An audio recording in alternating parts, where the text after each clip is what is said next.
Selamat pagi Bapak Ibu Saudara, selamat bertemu kembali dalam program Marturia Ministry di hari ini Sabtu 15 Oktober 2022. Hari ini merupakan hari sukacita bagi saudara kita yang berulang tahun kelahiran. Ibu Hotlina Marcelina Manihuruk, Ibu Sisilia Catiawan, Deborah Ingrid M. Harefa, dan Gabrielia Angelica Harefa.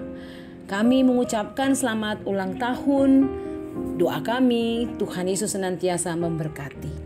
Sebelum memulai aktivitas kita di hari ini, mari kita berdoa. Tuhan Yesus, kami bersyukur untuk pemeliharaanmu bagi kami. Kami bangun pagi hari ini hanya karena anugerah dan berkat-Mu.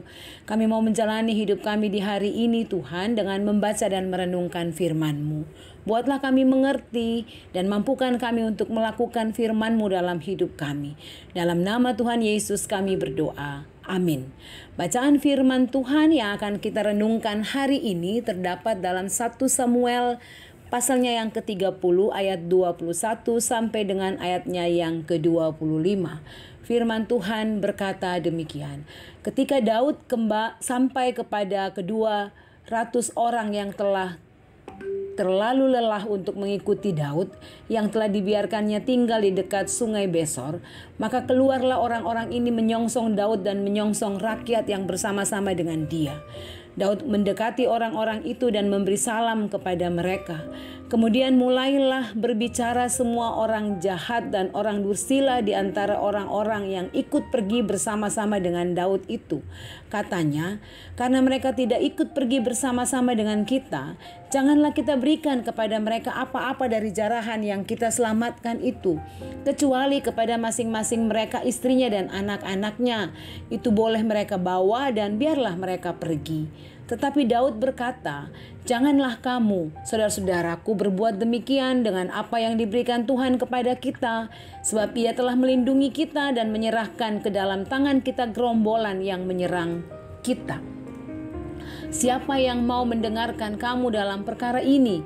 Sebab sebagian orang yang tinggal di dekat barang-barang adalah sama seperti bagian orang yang pergi berperang. Itu akan dibagi sama-sama. Dan demikianlah halnya sejak hari itu dan seterusnya. Hal itu ditentukannya menjadi ketetapan dan peraturan bagi orang Israel sampai sekarang. Demikian firman Tuhan. Bapak, Ibu, saudara-saudara, terkadang orang ketika ia berhasil melakukan sesuatu, ia merasa bahwa semua itu adalah karena kuat dan hebatnya. Sehingga hal ini membuat orang merasa yang dia dapatkan itu hanya untuk dirinya sendiri. Bapak, Ibu, saudara, dalam bacaan kita ini kita bisa melihat bagaimana orang yang memenangkan peperangan menjadi sombong karena mereka merasa berjasa.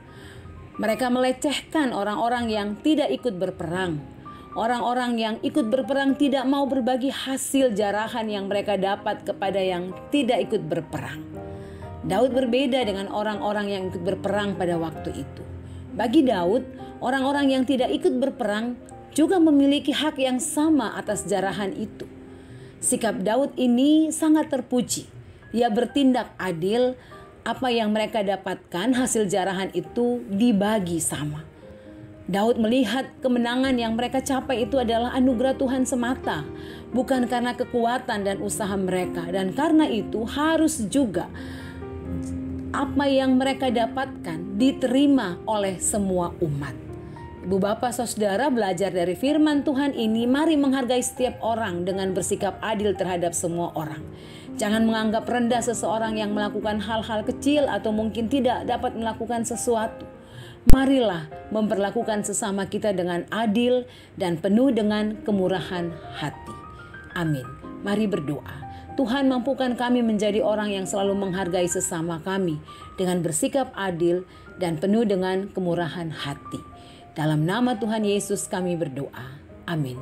Demikian renungan firman Tuhan untuk kita hari ini. Selamat beraktivitas Bapak, Ibu, saudara. Jaga kesehatan kita masing-masing. Tetap patuhi protokol kesehatan. Tuhan Yesus memberkati kita.